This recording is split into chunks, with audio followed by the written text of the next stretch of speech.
Olá, estamos hoje aqui no nosso 7º encontro e vamos ver se a gente fecha toda essa teoria que envolve a parte de estimativa e que vocês consigam usar isso também na prática. Então vamos ver o nosso assunto de hoje.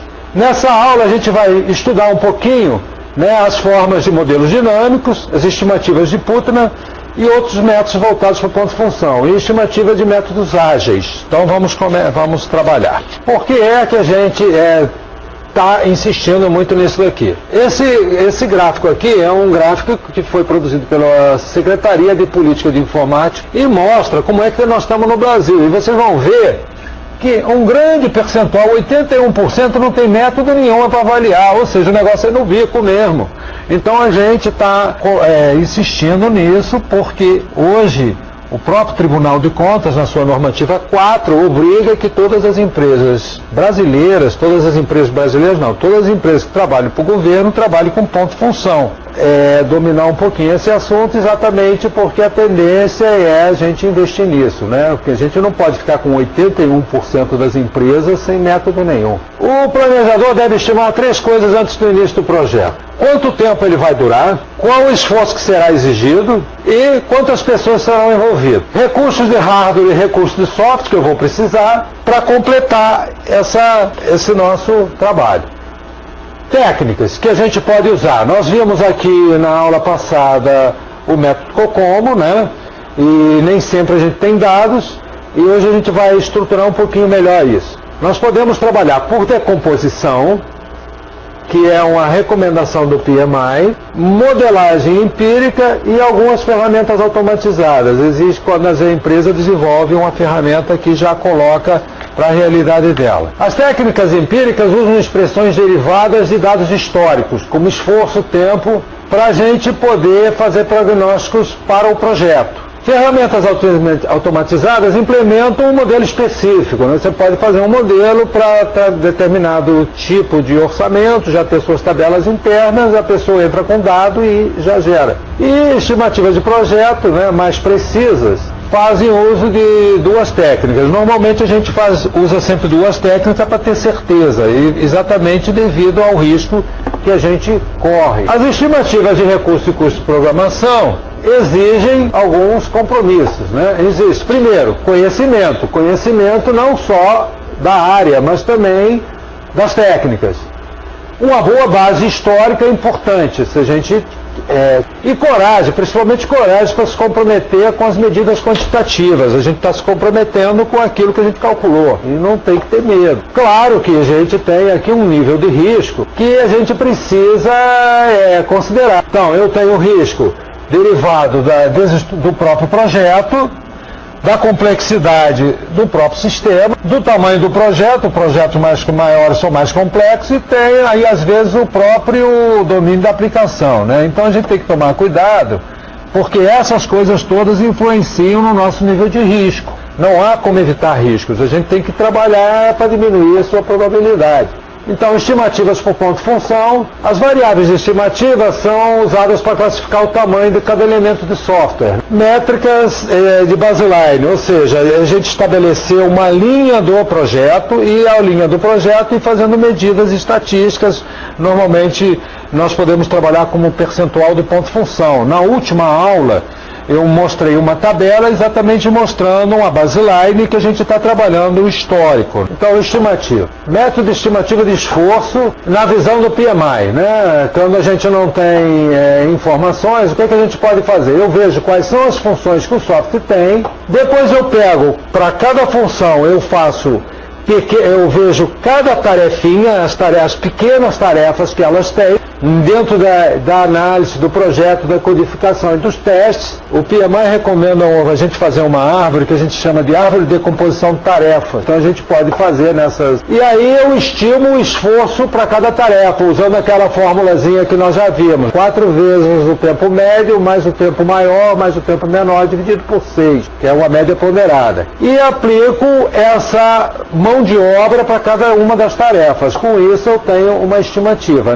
Calculo o custo e esforço de cada função. Isso é uma maneira. Eu também coloco as funções e as tarefas de engenharia de software que eu identifico. Modelos empíricos de estimativa. Como é que a gente faz isso aqui? São fórmulas construídas a partir de outros projetos. A gente viu aqui o método do COCOMO, exatamente, é um método construído. Eu tenho dados empíricos, tenho uma amostra de projetos e construo uma fórmula. Evidente que eu também chamamos a atenção, vocês viram que lá no método do COCOMO a gente classificou o projeto em orgânico, semi-orgânico, embutido, né? A gente fez uma classificação porque isso não pode ser geral, eu tenho situações que diferenciam. E a gente deve tomar cuidado, fazer isso criteriosamente. Normalmente, quando a gente tem uma situação dessa, a gente usa mais de um método. Posso usar o método de decomposição de tarefas e depois aplicar o COCOMO, para ver se eu não estou distorcendo muito, se eu não estou tendo um erro. Então, o ideal é que a gente minimize o risco fazendo isso. Então, no modelo de recursos,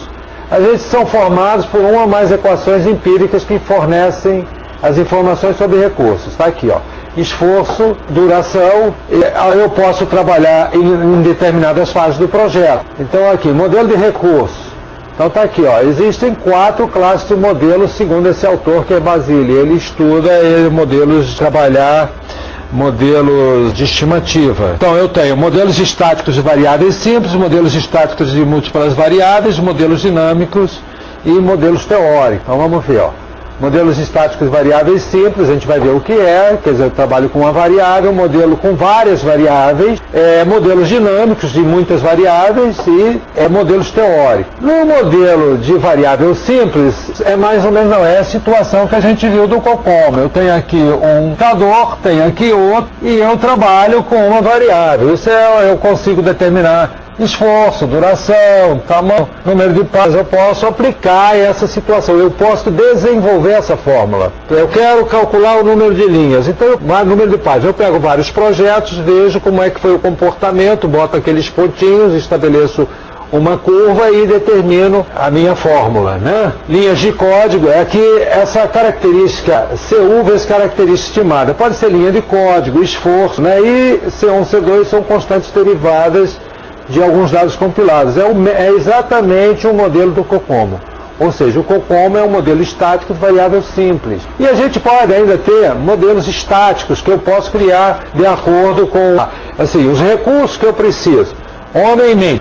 Vai depender de um valor que eu identifiquei lá na minha matemática, lá nos meus gráficos, vezes o número de páginas do projeto, 2,3 vezes o número de linhas. Então vocês verificam o seguinte, que eu tenho várias parcelas, vários indicadores que vai me dar um número tal de homens mês. Então seriam modelos com múltiplas variáveis. Modelos dinâmicos de múltiplas variáveis, né? A gente projeta os requisitos ou as coisas que a gente quer analisar em função do tempo, né?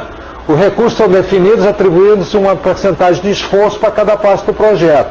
Nós fizemos isso naquela tabelinha que a gente colocou ali, a baseline, né, na aula passada, e a gente viu que a gente tinha um percentual, então eu posso acompanhar ao longo do tempo como é que o meu projeto está se comportando. É importante acompanhar assim. Olha, isso aqui é um gráfico que foi produzido pelo IEE, que é o Instituto de Engenheiros Eletricistas, né, e Eletrônicos, que ele mostra o seguinte, que ao longo, os recursos envolvidos no projeto, eles vão variando ao longo do projeto, né? Então, na definição do sistema, eu tenho determinado número de recursos. Depois, outros recursos. Então, a gente trabalhar isso estaticamente não é uma coisa legal, por isso que a gente deve trabalhar em cima da baseline, né? Ter as informações ao longo do projeto para fazer uma estimativa. Na fase de análise, quanto eu vou gastar e quanto tempo vai levar. Na fase de projeto, quanto eu vou gastar e quanto tempo vai levar. Na fase de codificação, projeto e quanto tempo vai levar. Então o ideal é que a gente distribua isso numa baseline. Esse gráfico foi para fazer uma exemplificação. Os modelos dinâmicos de múltiplas variáveis pressupõem uma distribuição ao longo da existência do projeto e durante a sua vida de desenvolvimento. Posso criar uma variável dessas. Os modelos teóricos abordam os modelos dinâmicos de múltiplas variáveis, né? Examino o software de forma minuciosa e eu trabalho os vários operandos e operadores no software, né? Então, um desses modelos é muito conhecido, é o modelo do Putman, e esse modelo ele é importante, que ele é um modelo desenvolvido por um matemático, e ele mostra algumas conclusões que a gente vai ver mais para frente. Vamos ver aqui, ó. O método Putman considera múltiplas variáveis ao ciclo de desenvolvimento do projeto. Com base na análise estatística, Putman relacionou o comportamento do esforço baseado na distribuição desse outro matemático aqui, tá certo? Equação do software, do Putman. Ele chegou a essa conclusão aqui. Eu tenho uma constante, o número de linhas de código, olha só, ele está trabalhando com o lock, né? A gente já viu que o ideal é trabalhar com ponto de função. Se eu estiver trabalhando com ponto de função, vou ter que converter. É uma constante que depende da tecnologia. Ambiente de desenvolvimento é 2000, métodos que tem um pouquinho de prática, documentação e revisão, é 8.000, né? Ambientes ótimos com ferramentas 11.000, e esse K aqui, dependendo do ambiente que você encontra, ele é aplicado na fórmula, elevado a 1/3, vezes o tempo de desenvolvimento em anos. Essa equação, ela representa o desenvolvimento ao longo do tempo. O esforço é dado por essa variável aqui, né? Por essa equaçãozinha que está aqui, K igual a L elevado a 3 sobre CK.TD elevado a 4, fecha, tá certo? Então essa é a equação do Putman. Na realidade, a gente trabalha mesmo com as informações estatísticas, com o conhecimento que a gente tem do projeto. Mas a curva do Putman, que é essa que vocês estão vendo aí agora, ela é importante, porque ela mostra uma coisa que muitas vezes as pessoas esquecem, que é a região do impossível. O que esse gráfico mostra? Mostra, por exemplo, se eu tenho uma coisa para fazer em 14 meses, eu com um profissional eu faço em 14 meses. Com 3 profissionais, de repente eu faço em 10 meses. Está aqui, ó, 3 profissionais, 10 meses. Ah, bom, mas eu precisava de mais tempo. Com 18 profissionais eu chego aqui a 6 meses. Mas tem uma região, por exemplo, com 5 profissionais, eu ainda consigo fazer, mas tem uma região que eu não consigo mais cumprir o prazo. Não adianta aumentar o número de profissionais. Por quê? São funções inerentes à tarefa, problemas de comunicação. Quanto mais gente você tem, mais complexo fica a administração do projeto. Tem coisas do tipo, coisas do tipo que é o seguinte, eu tenho que ter 3 bebês. Então eu posso arrumar uma mulher e ela ter 3 gravidez, então eu consigo fazer 3 vezes 9, 27 meses. Bom, mas eu preciso em menos meses. Ah, eu preciso em 18 meses. Ah, bom. Então se eu botar 2 mulheres com gravidez, uma engravida 2 vezes, outra engravida 1 vez, portanto eu tenho 3 bebês em 18 meses. Bom, tá legal. Agora eu quero 3 bebês em 9 meses. Tá, 3 bebês em 9 meses, eu boto 3 mulheres, uma gravidez cada uma, tenho 3 bebês em 9 meses. Mas não adianta botar 9 mulheres para ter um bebê por mês, porque a tarefa leva 9 meses. Então isso que caracteriza que tem uma região que não adianta colocar recurso. Essa região aqui já amarrou, é o que a gente chama de região do impossível. E a equação de Putman, ela mostra isso, né? Então, tem mesmo com mudanças tecnológicas, o gráfico mostra que existe uma região que é impossível entregar no prazo. Tá? Então, é a região do impossível, a gente tem que ter, tá ligado nisso daí, tá certo? Vamos ver agora, nesse segundo momento, vamos fazer uma análise de coisas novas, coisas que ainda estão entrando no mercado e que também são ligadas ao processo de medição e de avaliação, né, e de estimativa. Então nós vamos ver essa parte aqui, que vocês têm aí no livro do professor Pressman, que é uma parte teórica e que está sendo desenvolvida e que a gente pode ter algum resultado no futuro. Existe gente pesquisando isso. Então seria, por exemplo, as estimativas em projetos orientados a objetos. Nessa estimativa de trabalhar por objetos, a gente está fazendo uma abordagem em 6 passos. O primeiro passo consiste em desenvolver as estimativas em ponto-função. Eu vou fazer a decomposição do esforço em ponto-função. Eu pego os meus diagramas de caso e uso, né, com seu respectivo dicionário, e determino a contagem ponto-função. Então eu tenho que saber quantos casos de uso eu tenho e decompor isso em ponto-função. Aí depois, a partir das classes que eu identifico nesses pontos-funções, eu vou categorizar as interfaces para cada classe, classes de apoio, e eu vou multiplicar o número de classes por uma tabelinha que o pessoal já experimentou, que está aqui. Eu verifico interfaces usuárias, né, interfaces internas, vou fechando isso daqui, tá certo? Então vou categorizando por classe, quer dizer, é um número que eu vou colocar aqui para essas classes, vou multiplicar o número total de classes pelo número de unidades de trabalho, né? Isso é um modelo teórico, está sendo estudado, sendo proposto, está sendo arrumado, né? E tem autores que sugerem que a gente trabalhe com 15 a 29 pessoas dia por classe. Se eu identifiquei uma classe, a gente pode colocar isso por classificar o tamanho da classe, é claro, né? Não vamos esquecer isso, e trabalhar por 29 pontos funções. Isso aqui eu estou dando assim para vocês a nível de informação, tá certo? Verificar a estimativa que você fez com outras, né, para ver se a gente chega no mesmo valor, né, multiplicando o número médio de unidades por caso de uso, né, e a gente vai.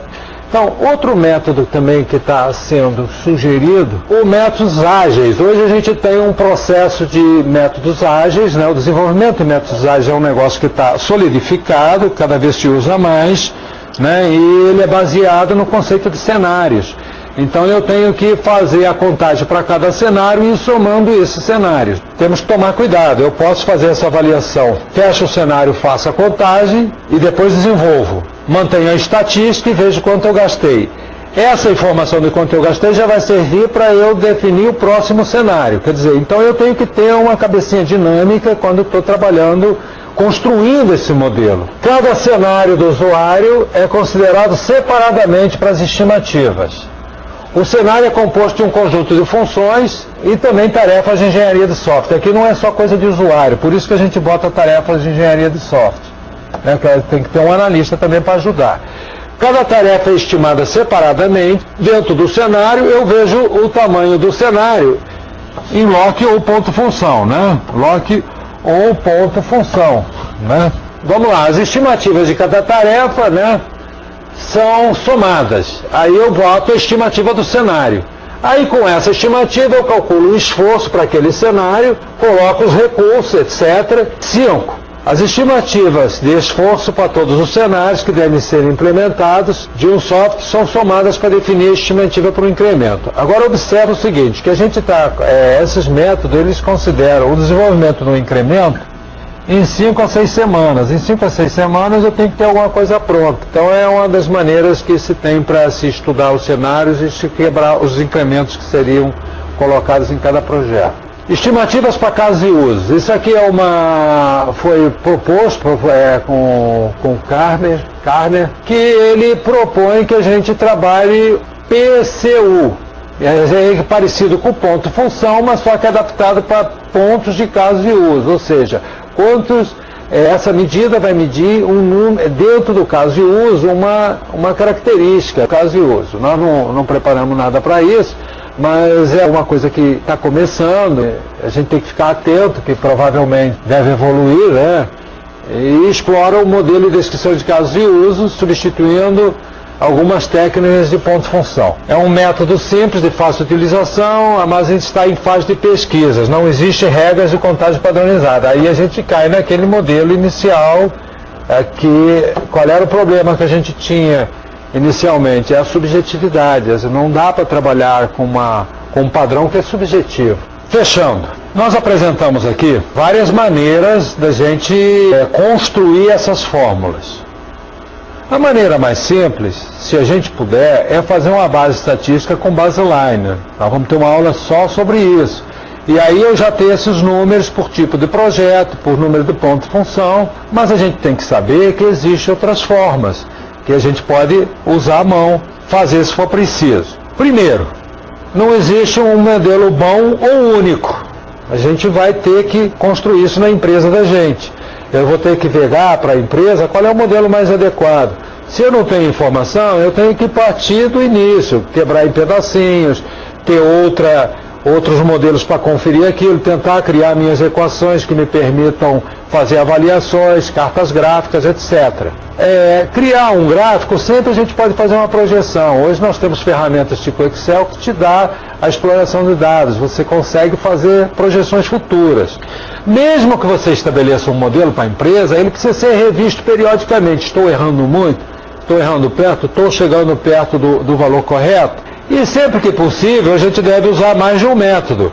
Trabalhar isso de maneiras, vamos dizer assim, organizada e científica é uma coisa importante para qualquer empresa. A gente tem que ter um método de orçar, de acompanhar. A outra coisa é o seguinte, cuidado com coisa pronta. Gente assim, é porque eu peguei uma tabela que dizia que no setor de negócios a produtividade era de 0,34 pontos funções por hora. Mas no setor bancário, 0,12. Isso aqui, por acaso, fonte do Datamax, tem uma série de informações, de uma pesquisa. Isso também é de 99, olha só, como a coisa mudou. Então, eu preciso saber o seguinte, tá legal, esses dados aí foram tomados como? Como é que foi feita o levantamento, como é que foi feita a medição, quais foram as condições de trabalho? Eu não posso aceitar simplesmente um número. A gente precisa conhecer, vamos dizer, o pedigree desse número. Como é que foi feito isso? A minha empresa está nessa situação ou em situação diferente, que isso pode levar a gente a erros graves. Então, cuidado com coisas prontas. Existe muita coisa no mercado pronta aí que a gente não precisa saber exatamente do que se está falando. A estimativa de um projeto é uma atividade crítica. Essa estimativa ela tem que ser depois usada durante o próprio desenvolvimento do projeto. É com ela que eu vou fazer o acompanhamento, é com ela que eu vou verificar o meu custo, é com ela que eu vou fazer meus recebimentos, quando for o caso, muitas vezes ir fazendo medições ao longo do projeto, né, para rever se eu estou indo no caminho certo. Olha, foi estimado aqui, sei lá, 180 pontos funções, mas nessa fase aqui eu já estou em 180, puxa, então a estimativa está errada. Então a gente tem que, ao longo do projeto, ir verificando esses números e vendo o diferencial. Existe um método de acompanhamento do projeto, que a gente chama de valor agregado, que nós vamos ver isso também, e a gente verifica se a gente está tendo desvio, se está desviando muito, desviando pouco, e a gente fica com a coisa mais firme, tá? Então, a aula de hoje foi uma aula, basicamente, tirando o estudo de casos, que foi para dar para vocês uma visão do cenário que a gente tem de métricas. Embora o material de vocês fale um pouquinho em cima do método de Putman, o objetivo foi a gente ter uma visão geral e que eu posso construir as minhas fórmulas, né? Eu tenho outras fórmulas, fazer o que os outros pesquisadores fizeram, mas na minha empresa. Nós vamos usar, na próxima aula, nós vamos pegar isso que nós fizemos, estimativa, o método que a gente definiu de trabalhar ao longo da nossa linha base, nós vamos usar isso como instrumento de gestão. Até quanto eu posso pagar um programador, até quanto eu posso pagar um analista, que tempo eu espero fazer isso, que momento que eu tenho que receber, etc. Tá? Então nós vamos aprender a dimensionar a receita de custos a partir do ponto-função, a utilizar esses valores para tomar a decisão de que perfil de profissional eu preciso em cada ponto, aprender que a métrica ela serve para definir inclusive aspectos técnicos, coisas que eu vou precisar, né? Decisões que eu tomo, não é decisão porque eu vou usar determinada linguagem, porque é muito mais vantajoso em termos de ponto-função fazer isso mais rápido. E não assim, não, eu adoro tal linguagem, isso é papo do programador. O papo de gestor é em cima de recurso, custo e prazo, e qualidade, né? Então isso é que vai definir se vai ser uma linguagem ou outra linguagem. Nós vamos fazer isso na próxima aula e vamos definir métricas que sirvam de parâmetros para o nosso projeto. Então até a próxima aula, sucesso! Se gostou desse vídeo, clique em gostei. Compartilhe com seus amigos e se inscreva no canal.